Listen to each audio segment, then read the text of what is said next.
Saudi আরবের সাথে একটি চুক্তি নিয়ে কাজ করছে মার্কিন যুক্তরাষ্ট্র, যা মার্কিন বাহিনীকে এই চুক্তির অংশ হিসেবে উপসাগরীয় দেশকে রক্ষা করতে সহায়তা করবে। এর মাধ্যমে সৌদি আরব ও ইসরায়েলের মধ্যে স্বাভাবিক কূটনৈতিক সম্পর্ক বজায় থাকবে।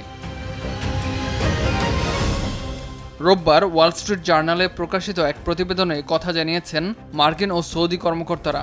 প্রতিবেদনে বলা হয়, এই চুক্তিটি মধ্যপ্রাচ্যের ইসলামিক প্রতিবেশীদের মধ্যে বৃহত্তর গ্রহণযোগ্যতার দিকে একটি পথ, তবে এটি একটি দ্বিরাষ্ট্রীয় সমাধানের পথে যাবে।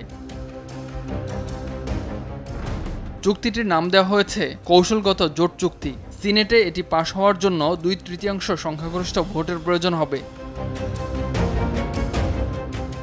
সম্পর্ক স্বাভাবিক করার ক্রমবর্ধমান ইচ্ছা থাকা সত্ত্বেও চুক্তিটি ফিলিস্তিন রাষ্ট্র প্রতিষ্ঠা এবং হামাসের বিরুদ্ধে যুদ্ধের অবসানের জন্য ইসরায়েলের প্রতিশ্রুতির উপর নির্ভর করে।